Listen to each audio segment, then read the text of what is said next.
Rome, October 31, 1005, 101. In the dim glow of torches flickering along the stone corridors of the Vatican's Apostolic Palace, a strange tension hung in the air. Servants whispered of a gathering unlike anything the Holy See had ever witnessed.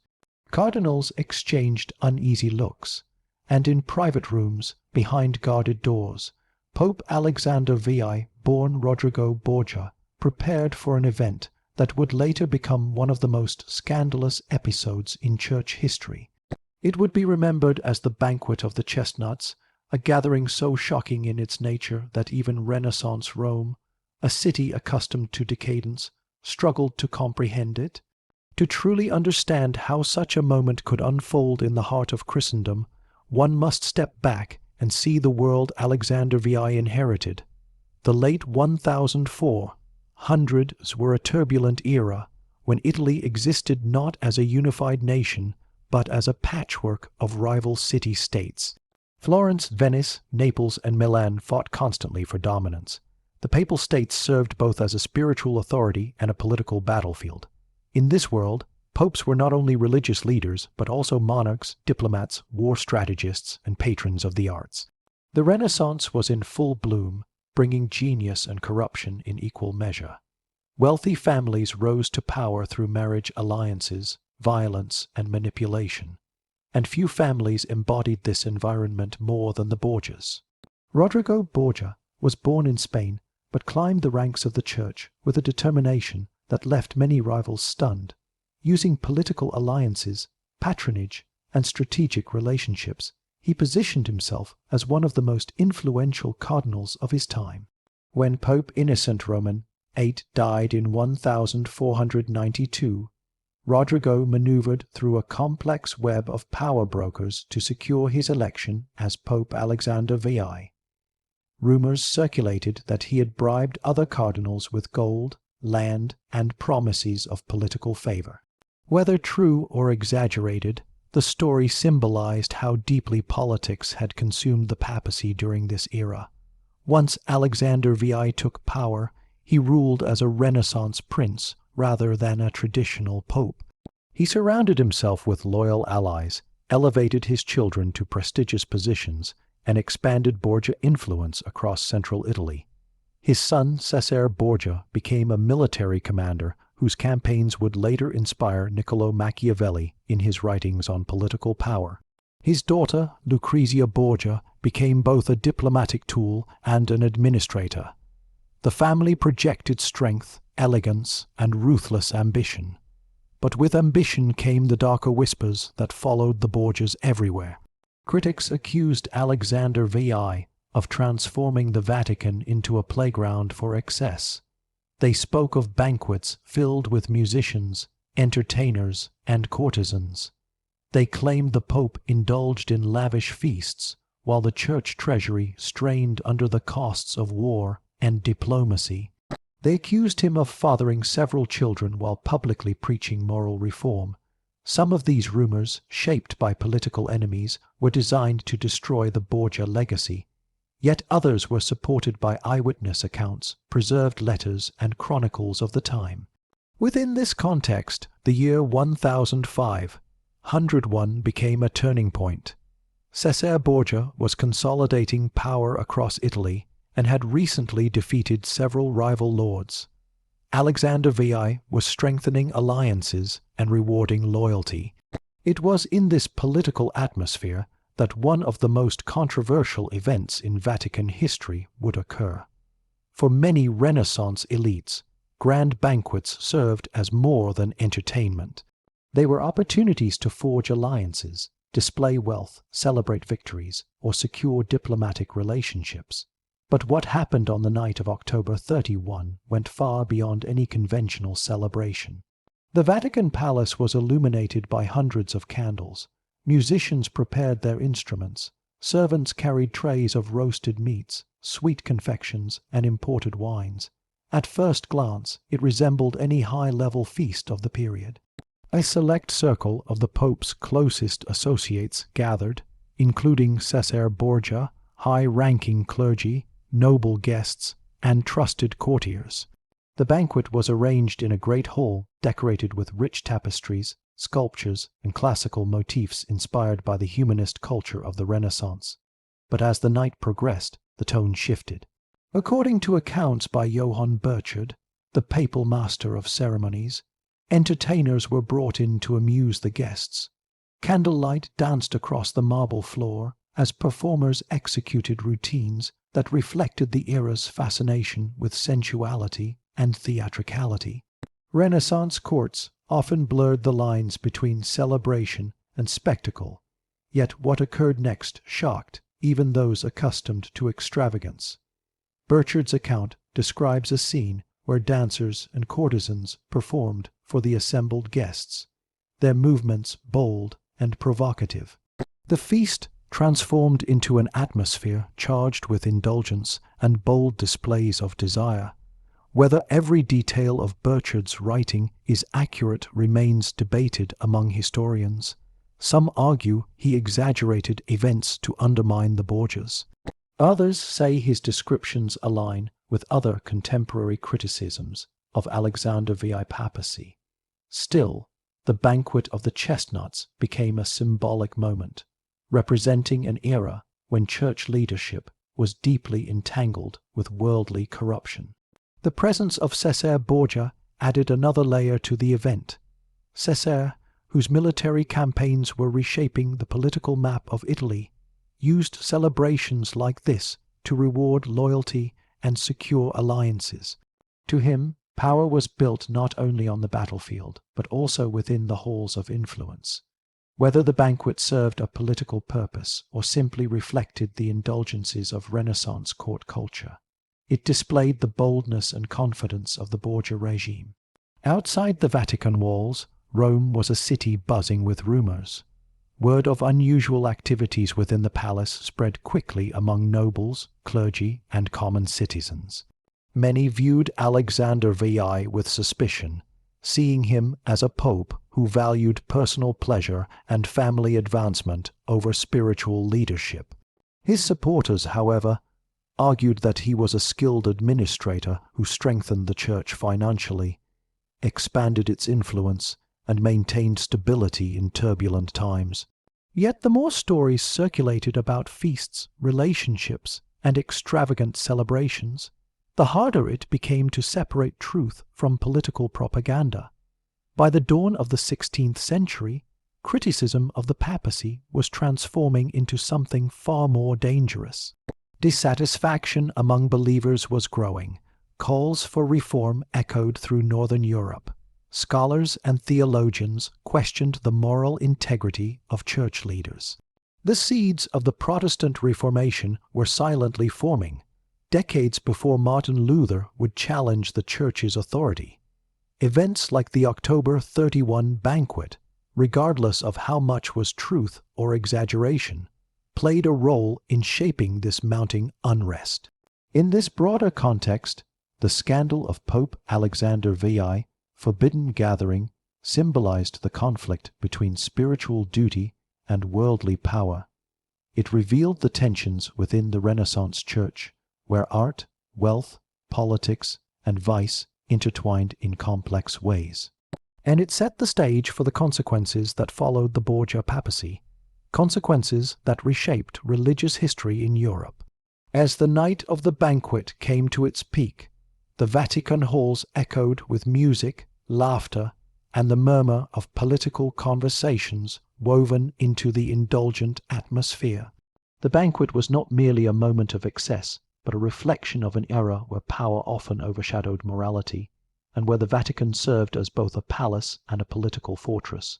This moment in history would soon face intense scrutiny.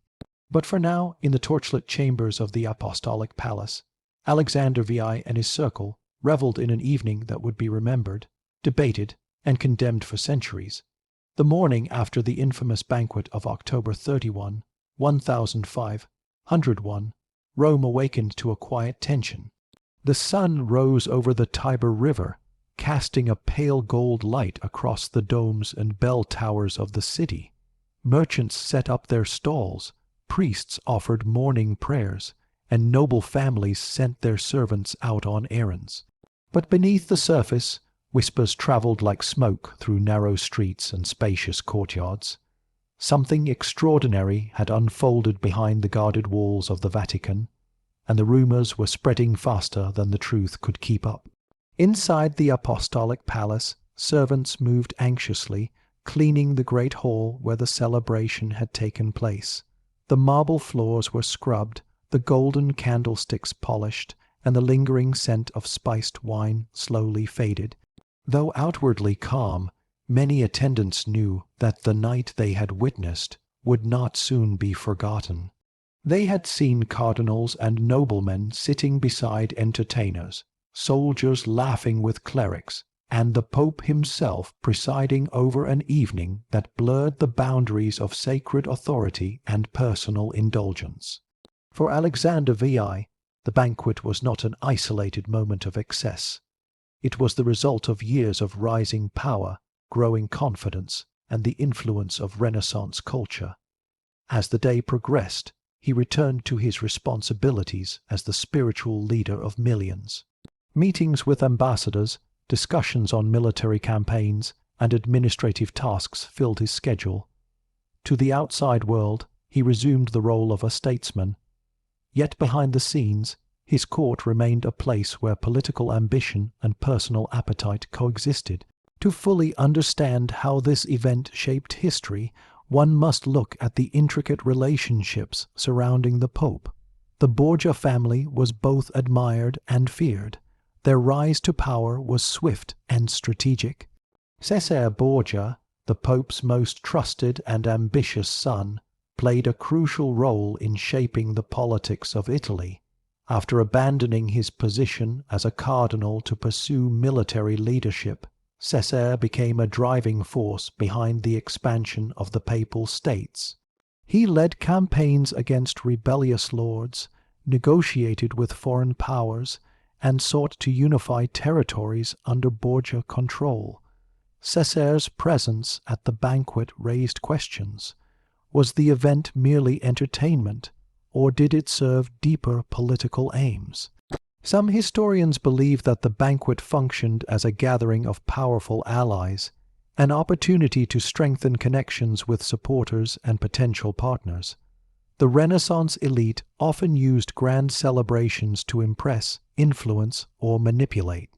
What others called moral corruption, Cesare and his circle viewed as a demonstration of dominance.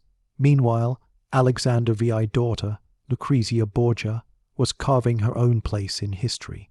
Long painted by rivals as a symbol of scandal and intrigue, her reputation was shaped by rumors rather than confirmed facts. She served as a political tool in marriage alliances, and later as an administrator in her own right. While she was not present at the banquet, her image was often weaponized by critics who sought to portray the entire Borgia family as symbols of corruption. Every whisper about the Pope's private life, every accusation of decadence, affected the legacy of all who shared the Borgia name. Rome's political climate in 1005, 101 was unstable. Foreign powers like France and Spain were deeply involved in Italian affairs. Alliances shifted with little warning. Wars erupted over territory, wealth, and influence. The papacy was at the center of these conflicts. Alexander VI navigated these dangerous waters with remarkable skill.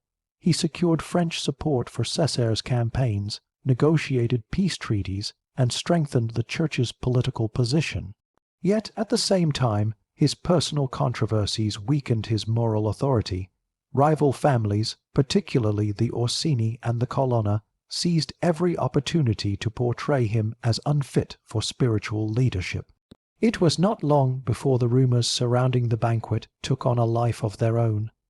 Those who disliked the Borgias saw the event as proof of their decadence. Those who feared their power used it as a weapon, spreading accounts that painted the Pope as corrupt beyond redemption. Chronicles from the time, including the writings of Johann Burchard, circulated throughout Europe. Whether every detail he recorded was accurate remains a subject of debate. Yet the fact that such accounts existed at all shows the severity of the scandal. Beyond Rome, the broader church was already experiencing pressure for reform. Many clergy members were concerned about abuses of power, financial corruption, and failures in moral leadership. Scholars in Germany, Switzerland, and the Netherlands questioned the Church's direction. If the Vatican, the heart of Christianity, could host such an event, what did it say about the spiritual leaders responsible for guiding millions of believers? The banquet became a turning point in the perception of the papacy.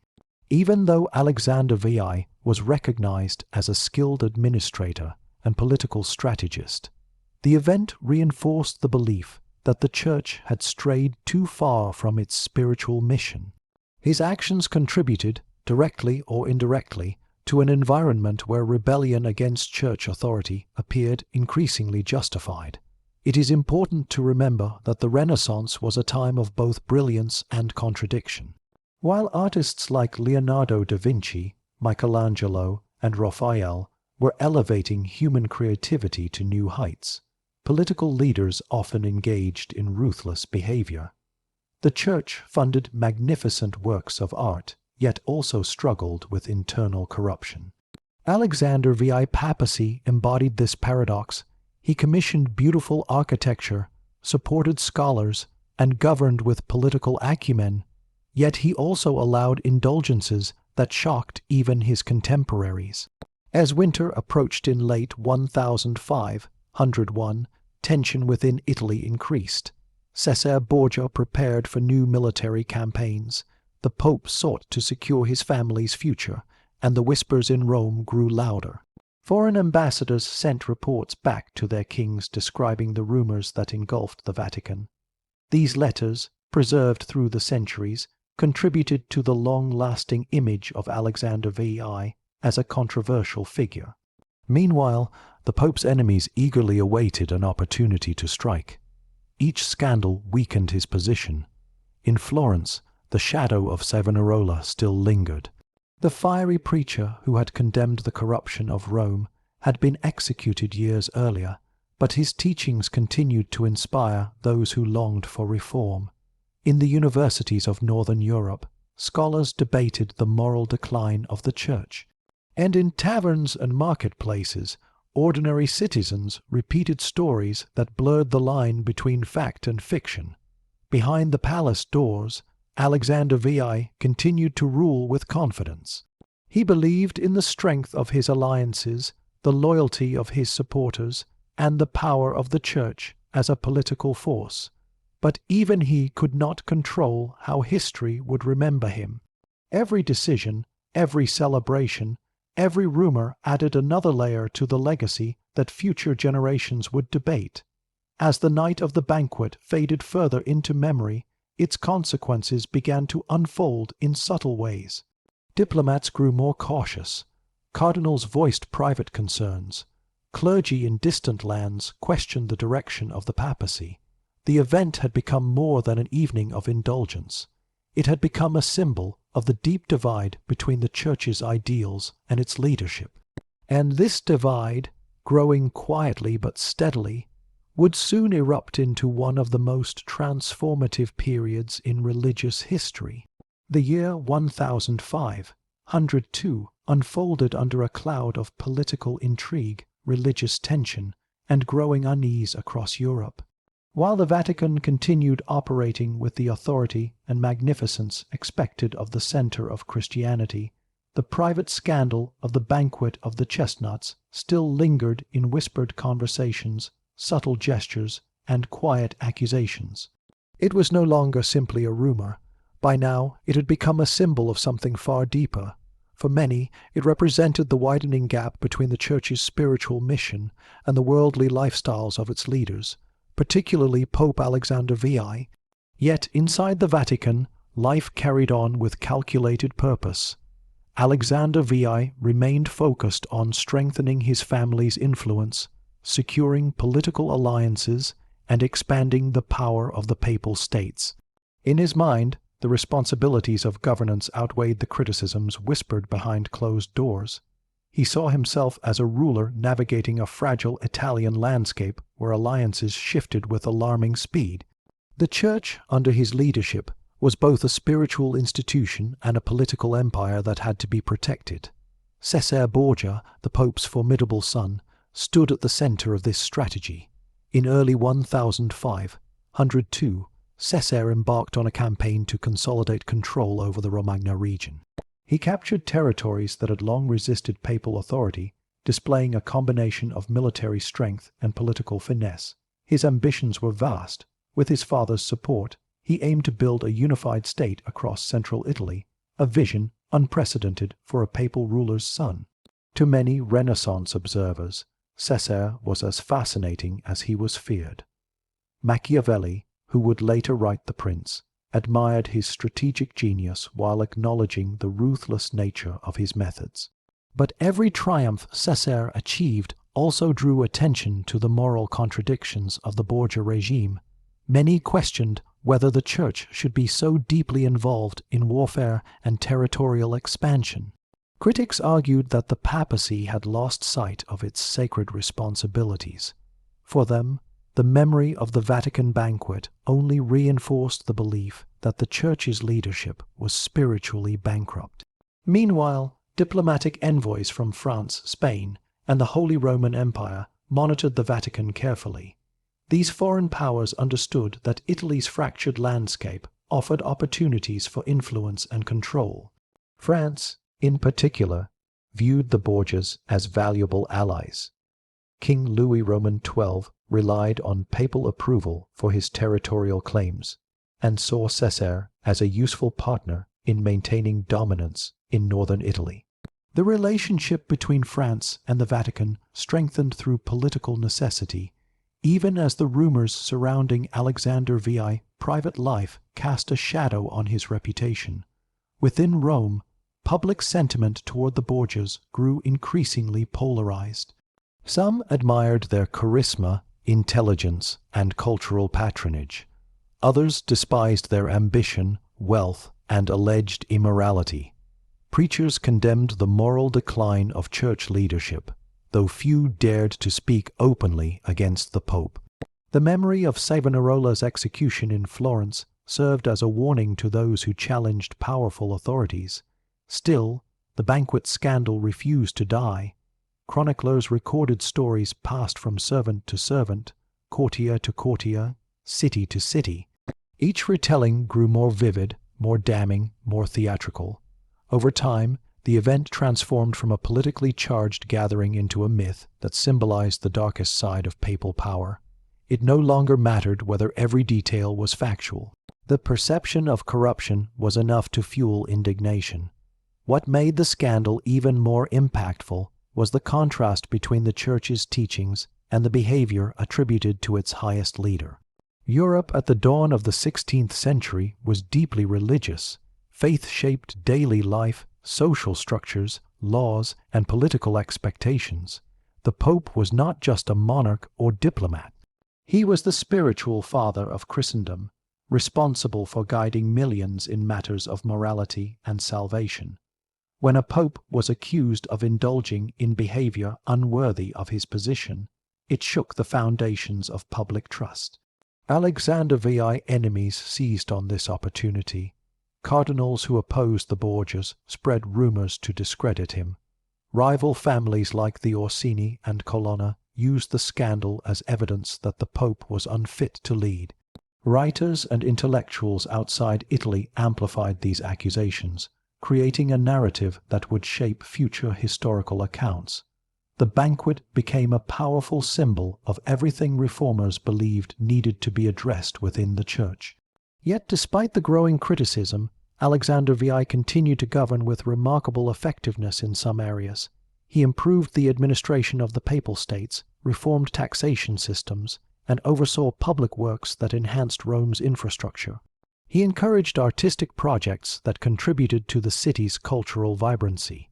These accomplishments, often overlooked in discussions of his papacy, reveal a more complex portrait than the scandal suggests.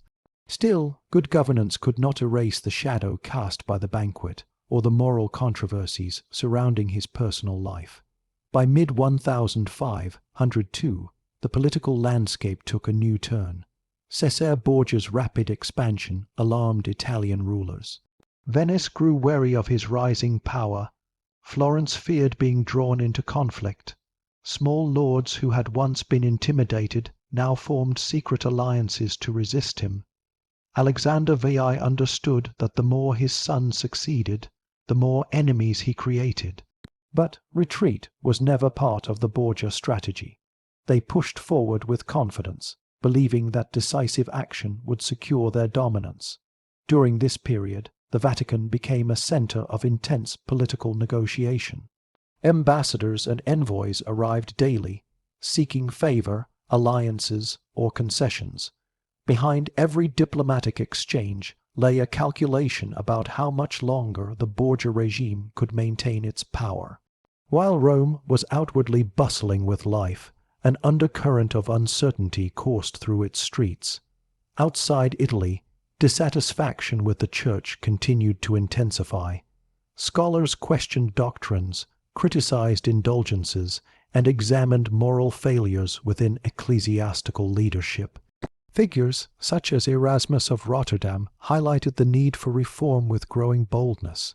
Although the Reformation had not yet begun, the intellectual and spiritual unrest that would later fuel it was already spreading.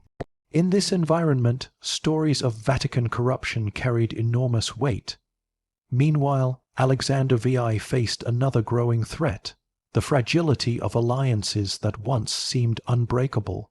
In politics, loyalty often depended on convenience. As new rivalries emerged, some allies reconsidered their relationships with the Borgias. The Pope's enemies found opportunities to exploit fractures within the political landscape, using them to weaken his authority.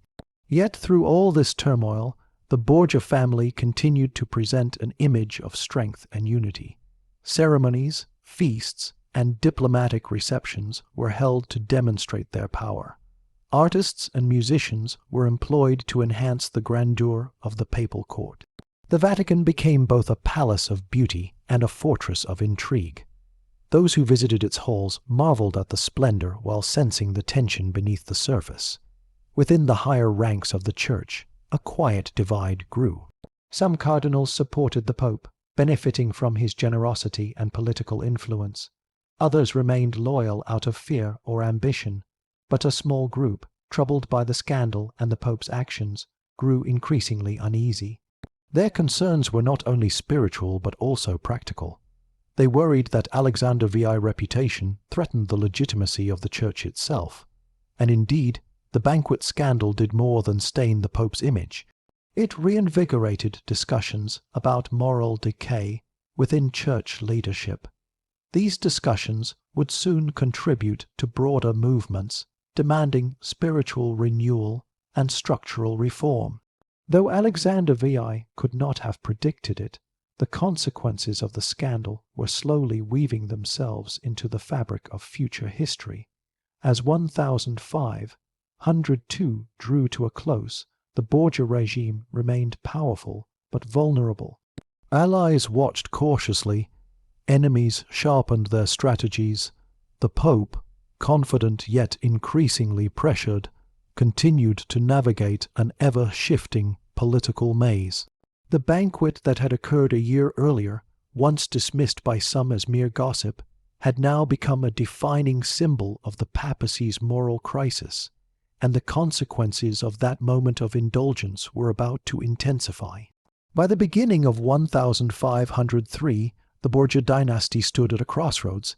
Victory and danger intertwined around them like two serpents locked in combat. Pope Alexander VI, though aging, still carried himself with the authority of a ruler who had survived decades of political storms.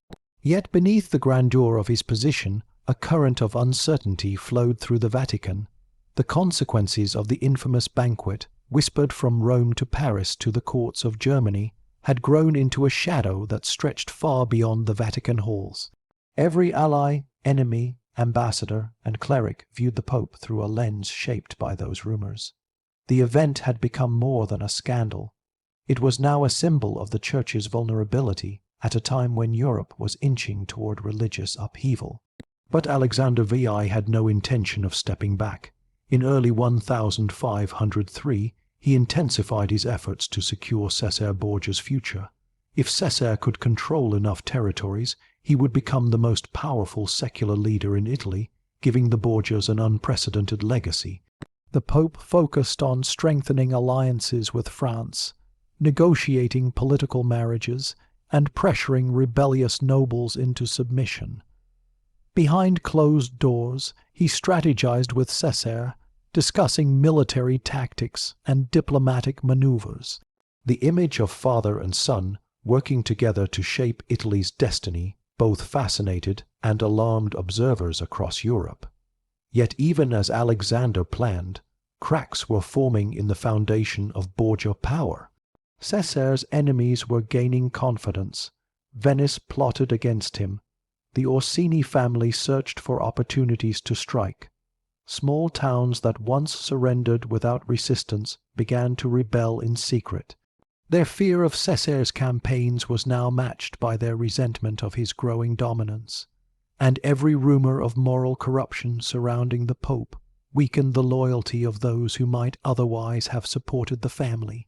The banquet scandal continued to spread, evolving from eyewitness accounts into elaborate stories filled with embellishments.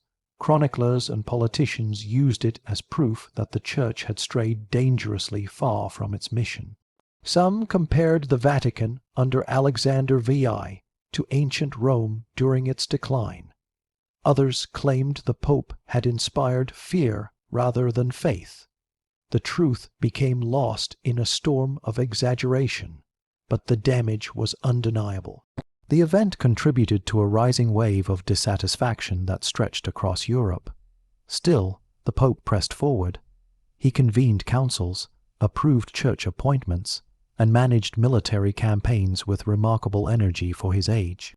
He oversaw renovations in Rome and commissioned artistic projects to celebrate both religious devotion and papal authority. The Vatican, under his rule, displayed the Renaissance's breathtaking creativity. Yet the beauty of the art contrasted sharply with the political and moral unrest simmering beneath its surface. In June 1503, Cesare returned to Rome following a military campaign that had exhausted both his forces and his spirit.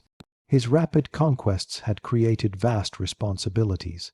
Securing new territories required loyal governors, reliable soldiers, and stable finances. The pressure on him grew daily. At the same time, his father's critics became bolder.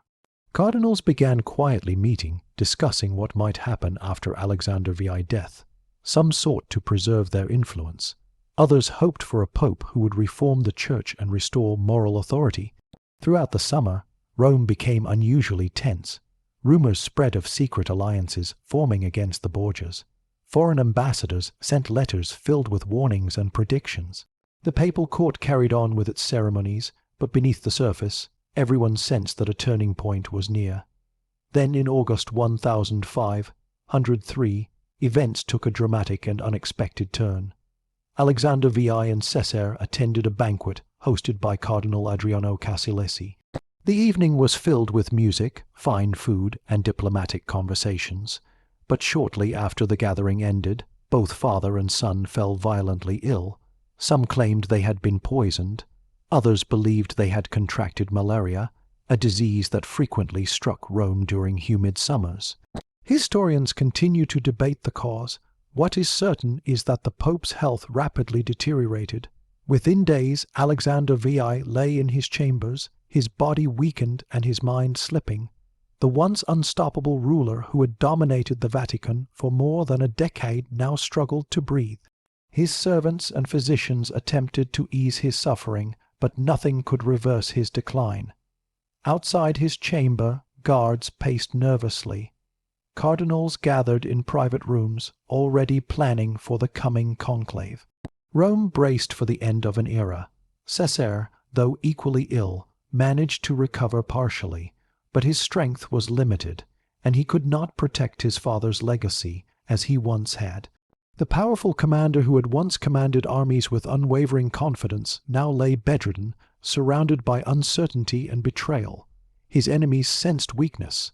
They prepared to strike, on August 18, 1503, Pope Alexander VI died. The news spread through Rome with astonishing speed. Bells rang across the city. Crowds gathered in the streets. The reaction was a mixture of relief, fear, satisfaction, and sorrow. Some mourned a leader who had brought stability and ambition to the church. Others rejoiced, believing the death signaled the end of corruption. Foreign ambassadors wrote urgent letters home describing the dramatic atmosphere. But what truly shocked historians and contemporaries alike was the condition of the Pope's body after death. Accounts describe a grotesque transformation with rapidly darkening skin and swelling features. Some said his body appeared misshapen and distorted, adding fuel to rumors of poisoning. Whether these descriptions were exaggerated or factual, they contributed to the growing legend surrounding the Pope's demise. As soon as Alexander VI died, the delicate balance of power that held the Borgia dynasty together collapsed. Cesare, still recovering and unable to command effectively, lost control of the Papal States. The cardinals moved swiftly to strip the Borgias of their influence. Rivals reclaimed territories. Former allies turned their backs. The grandeur of the Borgia regime, built through decades of ambition, began to crumble in mere weeks. The banquet scandal, which had haunted Alexander VI during his life, now became part of the narrative used to define his legacy. Writers who despised the Borgias used the event to portray him as the epitome of corruption. Reformers cited the scandal as evidence of the Church's need for purification. Even those who admired his political skill could not easily defend the moral controversies that surrounded his name. In the years that followed, the consequences of his papacy echoed across Europe. The criticism that had accumulated during his reign contributed to the momentum of the Protestant Reformation. When Martin Luther posted his 95 Theses in 1517, he criticized indulgences, corruption, and abuses of power that had flourished under popes like Alexander VI. While the banquet was not the cause of the Reformation, it symbolized the broader issues that compelled reformers to challenge church authority. Cesare Borgia's ambitions also eventually collapsed. Without his father's protection, he was arrested, imprisoned, escaped, and later died in battle in 1507. His dream of building a Borgia state vanished, yet his legacy endured through Machiavelli's writings, which studied his life as an example of strategic brilliance and political ruthlessness.